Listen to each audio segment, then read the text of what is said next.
우리나라의 인구 문제가 지금 아주 심각합니다.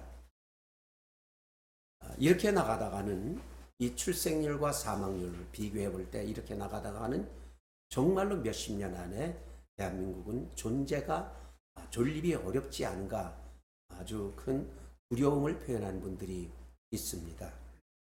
그러나 이보다 더 심각한 것은요, 이렇게 인구가 줄어드는 것도 문제지만 그 줄어들어가는 인구 안에서도 경제 활동을 하는 인구와 또 경제 활동을 이미 끝낸 인구의 그 구성비가 심각하게 불균형하다는 거죠. 경제 활동을 하는 인구는 그 줄어드는 인구 가운데서도 더 작은데, 이제 경제 활동을 손 놓은 그 인구 비례는 엄청나게 많다는 거예요, 상대적으로. 그런데 더 어려운 것은 그 적은 경제 활동을 하는 그 인구 안에서도 사람들이 힘든 일을 너무나 기피하고 있다는 거예요. 예를 들어서 망치질, 대패질, 뭐 이렇게 중노동, 또 혹은 더러운 것을 닦아내는 일, 이런 것들은 그나마 작은 노동력에서도 기피하는 현상이 심각하다는 거예요. 아주 단적인 한 예로, 예를 들어서 오늘 나오신 어르신 가운데 목수일을 하셨던 어르신이 한 분 계세요. 근데 그 지금 이 목수일을 하겠다고 나서는 한국의 젊은 남자들이 없다는 거예요.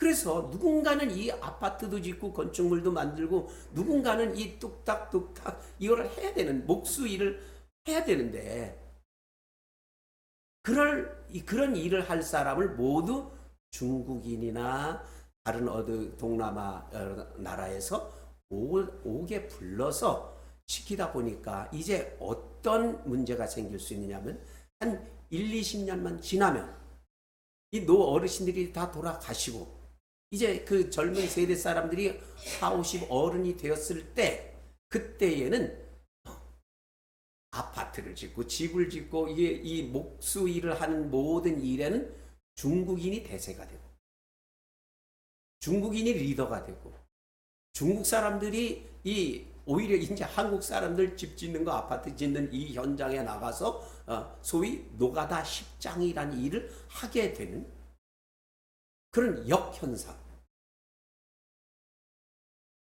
심각한 문제가 기다리고 있다는 거예요.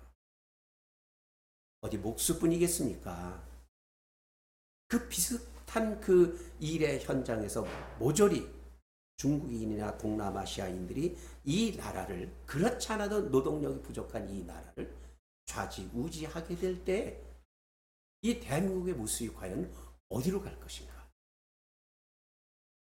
주 불길한 예측 있습니다. 그런데요, 제가 좋아하는 말 가운데 역사는 반복한다 라는 말이 있어요.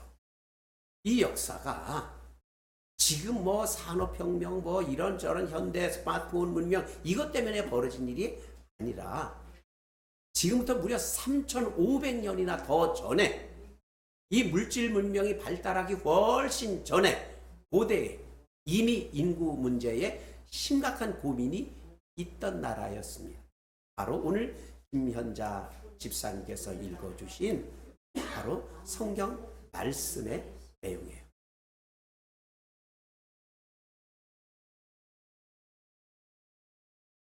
고민스러웠던 거예요. 그 정부 관계자들이, 야, 우리나라 큰일 났다. 이렇게 하다가 만약에 이 나라가 전쟁이 나게 되면 지금 우리 애국 백성보다 훨씬 이 애국 사회에서 이 지금 한 300여 년 전에 이민 와서 살고 있는 저 요셉의 후손들, 저 야곱의 후손들이 지금 엄청나게 불어나서 이 전쟁이 터지면, 만약에 이 사람들이 우리나라를 둘러엎어서 우리를 쫓아낼 그런 것도 있을 수 있겠다는 심각한 고민입니다. 이 해결을 어떻게 하느냐? 죽이는 방법이었습니다. 사람들을 저 인구가 불어나는 저 히브리 민족, 야곱, 요셉의 족속들이 앞으로 아기를 낳을 때는 산파를 풀어서 아들이면은 무조건 몰래 죽이자. 그런 법을 내세운 거예요. 국법으로. 근데 여러분, 오늘도 그렇지만 임금이나 대통령이나 어떤 국가의 리더가 어떤 법을 세워서 딱 제시를 하면 그것이 100% 맞습니까? 그게 100% 실현은 안 되는데 이 민초들 사이에서 슬금슬금 그 법을 많이 어기는 일이 생기죠. 어떻게 어기느냐? 자, 조산원을 풀어서 그 히브리의 아기들을 낳게 되면 그냥 죽이세요 했던 그 명을 이 산파들이 그냥 임의대로 살려주는 거예요. 마음이 약하잖아요. 여자들이니까 주로. 그러다 보니까 이렇게 슬금슬금 살려주는 여러 가지 방법을 쓰기도 하지만 그렇게 해서 살아난 사람 가운데 바로 오늘 히브리 민족 중에 한 아들의 이야기가 오늘 펼쳐집니다. 좀 전에 우리 김명 권사님 모녀가 올람 프레이즈라는 찬양팀이 요게벳의 찬양이라고 하는 요게벳의 노래라는 그 찬양곡을 스크린에 띄워서 한 글자 보여주었습니다. 매우 슬프죠. 이 슬픈 사실이 오늘 성경 말씀에 바로 펼쳐집니다. 엄마와 아버지가 아기를 낳았어요. 히브리 민족이에요. 반드시 죽여야 되는데 산파가 살려줬어요. 근데 산파가 살려주긴 했어도 이 아이가 어떻게 키울 방도가 없는 겁니다. 아기의 울음소리가 점점 커져갑니다. 100일이 되면 이제 석 달 열흘이면 100일인데 거의 100일 넘나드는 한 3개월쯤 되었을 때에 이 엄마 아버지는 결단을 하는 거죠. 여보 아무래도 이렇게 합시다.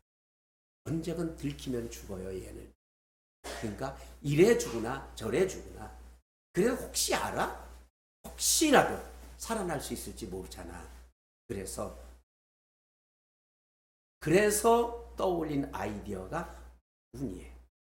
이 아이를 잘 방수 작업을 해서 이 아기를 강물에, 저 애굽에는 나일강, 우리나라로는 한강보다 훨씬 더 규모가 큰 그 나일강에 공동 띄우기로 했습니다. 사실은 내 손으로 죽일 수도 없고 그쪽에서 군사에게 들켜서 죽게 할 수도 없고 어떻게 될지 모르니까 아까 그 찬양 가사에는 너의 참주인 하나님께서 내 삶의 주인일 거야 이런 가사를 보셨잖아요. 그 마음인 거죠. 오로지 그 마음으로 아기를 정처 없이 거기다 떠내려. 차마 이 아기의 누나도 여성이잖아요. 그 남동생이 그 모양으로 떠나가는 것을 차마 눈 떼고 그저 어떻게 할 수가 없어서 그 아기의 바구니라 동동 떠나려 흘러가는 것을 먼발치에서 바라보고 있을 그때에 글자 그대로 인생의 주인이신 하나님의 역사가 그때 나타납니다. 하필 그 수많은 사람 가운데 공주, 지체 높은 공주가 시녀들을 이끌고 으슥한 어느 곳에 옷을 벗고 목욕을 하기 위해서 나타났다. 그 아기 바구니를 발견했다는 거 아닙니까? 얘들아 저기 뭐야? 저것 좀 가져와 볼래? 이 공주님은 직감을 했다는 거죠. 지금 이 정부에서 이 왕궁에서 이러이러한 명령을 내리니까 그렇지 아기를 어떻게 살릴 방도를 이리저리 찾던 누군가가 아마 이렇게 했을 거야. 아니나 달라 문을 딱 열어보니까 아기 소리가 나면서 그만 그 공주의 모성을 깊이 파고든 거예요. 바로 그때 이 불쌍히 여기는 마음으로 아기를 보듬어 안는 순간 이 뒤에서 지켜보던 그의 누나, 따라갔던 그의 누나가 잽싸게 달려가서 공주님, 제가 아는 아줌마 중에 아기를 낳고 지금 저지 참 젖가슴이 저기 그런 그 아기를 잘 먹을 수 있는 저지 잘 나오는 아줌마가 있어요. 이 아기를 데려다가 아기가 젖을 뗄 때까지 젖을 실컷 먹히고 데려오면 안 될까요? 무슨 생각인지 그 공주는 마침 그러니 그래서 그 아기를 이 누나가 그 아기의 누나가 다시 받아서 엄마에게 친엄마에게 데려가서 그 젖을 먹이고 젖을 여러분 얼마나 먹이나요? 한 2살, 3살? 어쨌든 그 적당히 젖을 먹고 이 아이가 말을 하고 뭐 그럴 즈음에 다시 데리고 오너라 해서 공주의 아들로 들어갔는데요. 오늘 10절 말씀에 다시 엄마 젖을 떼고 다시 공주의 품에 아들로 들어갔을 때의 상황이 이렇습니다. 10절에 보면 그 아기가 자라매 바로의 딸에게로 데려가니 그가 그의 아들이 되니라. 그가 그의 이름을 모세라 하여 이르되 이는 내가 그를 물에서 건져내었음이라 하였더라. 애굽의 공주가 아기의 엄마가 되었는데 그 아기의 이름을 비로소 그 공주가 이렇게 졌다는 거예요. 모세, 너는 모세라고 부를게. 무슨 내가 너를 물에서 건졌어. 물에서 건졌다 라고는 뜻으로 모세라고 지었다는 거예요. 이러한 역사적인 사실에서 하나님이 우리에게 하시는 오늘 이 시간 우리에게 하시는 말씀이 있어요. 바로 그 모세라는 이름을 얻기까지의 그 아기의 상황은 오늘 지금 이 자리에 앉아있는 우리들의 실존이라는 겁니다. 태어나요. 엄마 뱃속에서 태어나자마자 우리를 기다리고 있는 것은요, 딴 거 아니에요. 죽음입니다. 철학자들이 말할 때에 인생은 태어나면서 죽음을 향해서 가는 실존이다 이렇게 말하잖아요. 죽음이라는 애굽이 시퍼렇게 우리에게 버티고 있습니다. 걸리면 죽습니다. 그래서 사람마다 어떻게 합니까? 어떻게 생명을 좀 연장해 보겠다고 이런 수 저런 방법을 동원합니다.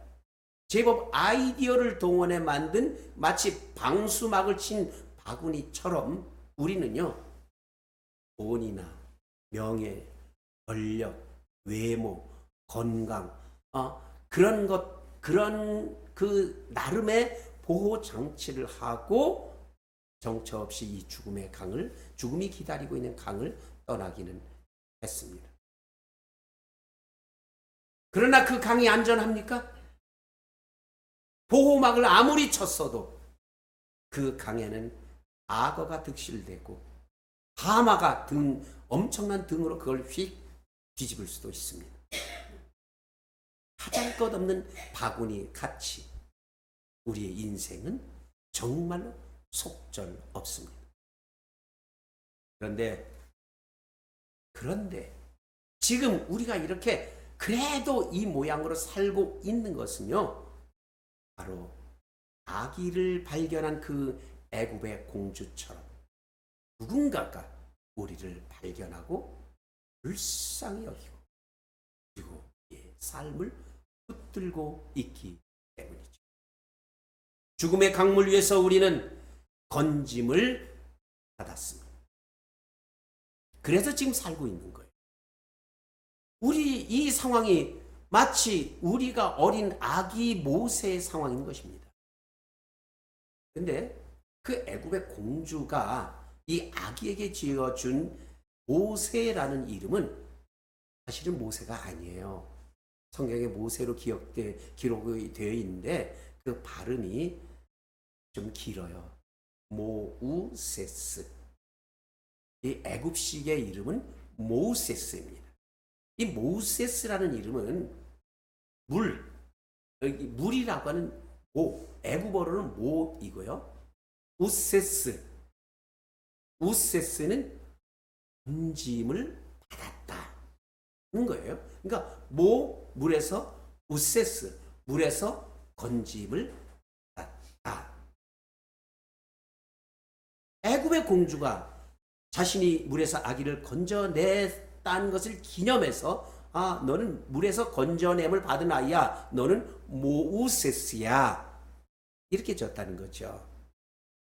그런데 이 아이가 애굽 사람은 아니잖아요. 처음부터. 히브리 사람이잖아요. 히브리식 표현으로는 모세. 히브리 혈통의 사람들은 이 사람을 부를 때 모우세스라고 하지 않고 모세라고 불러요. 발음이 비슷해요. 발음이 비슷해서 뜻도 조금 비슷한데 그게 뭐냐? 모세는 물에서 건지는 사람이라는 뜻이에요. 모우세스는 물에서 건져냄을 받은 사람, 모세, 히브리어 모세는 물에서 건져내는 사람. 즉 애굽식의 이름은 본인이 건짐을 받은 수동형의 이름이에요. 그러나 히브리식 이름은 모세, 물에서 건져내는 사람. 과연 그는 이 나일강에서 건짐을 받은 사람이었지만 나중에는 자신의 그 히브리 민족을 홍해라는 물에서 건져내는 역할을 했죠. 여러분, 이것은 오늘 우리가 이 자리에 앉아 있는 우리가 살아야 할 삶의 길입니다. 물에서 건져냄을 받았듯이 우리는 구원받았습니다. 구원받은 우리는 누군가를 또 물에서 건져내듯이 그 영혼을 사망에서 생명으로 구원하는 일을 위해 최선을 다해야 되는 거예요.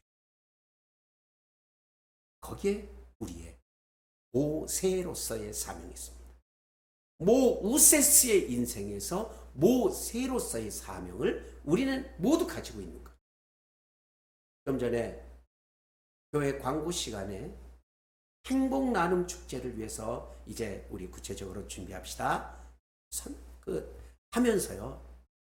우리 교회 항존직자분들, 장로님 2분, 안수집사님 3분, 또 권사님 7분, 이 항존직으로 지금 부름을 받고 계신 분 모두를 이 행복 나눔 축제 준비위원으로 위촉드립니다. 이것은 즉흥적인 광고가 아니라요. 한 2-3주 전에 이미 우리 선교 부장님과 또 저와 또 우리 김연자 집사님 함께 나와서 앞으로 이것을 이 구성을 어떻게 할까 해서 그저 우리 교회는 이 중요한 일에 항존 직분은 모두 위촉하는 것이 당연한 일 아닙니까? 그 의견을 모았었던 거예요. 모우세스의 삶을 살아가고 있는 우리 모두가 적어도 포도원 교회의 항존직으로 부름을 받아 모세적 삶으로 우리는 살아가도록 그렇게 사명이 지워졌다는. 그런데 여러분, 여기에 우리들 모두의 기도 제목이 있습니다. 대책이 없어요. 대책 없이 나일 강물에 보내어진 바구니 속의 아기 같은 그 나약함이 우리들 자신의 실존이기 때문에 그렇습니다. 대책이 없는 거예요. 그래서 우리가 처음으로 아주 맨 첫 번째로 하나님 앞에 간구할 것은 바로 기도예요. 어떤 기도냐? 나를 건져 주십시오. 주님, 제가 지금 이런 형편입니다.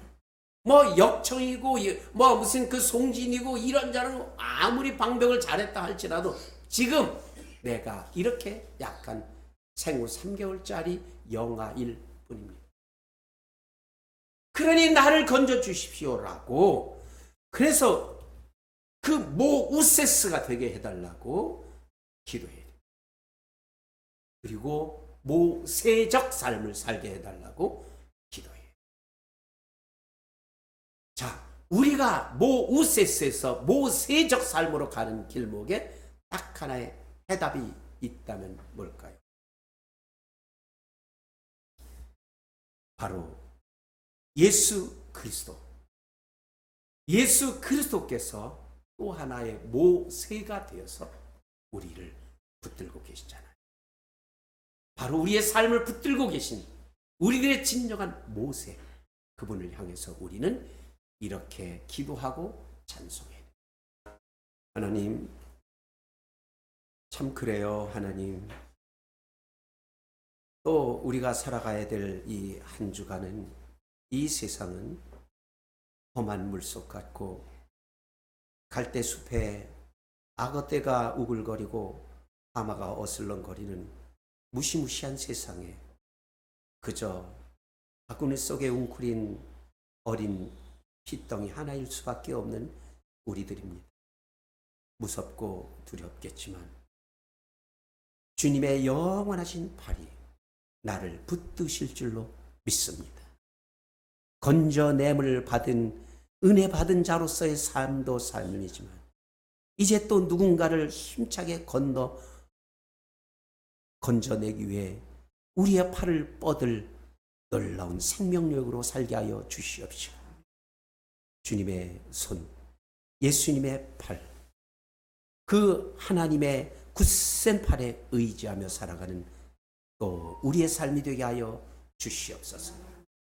예수님의 이름으로 축복하며 기도하오니 지금은 우리 주 예수 그리스도의 놀라우신 은혜와 하나님 아버지의 극진하신 사랑하심과 성령님의 교통하심이 이제로부터 영원히 함께 하시기를 간절히 축원하옵나이다. 아멘.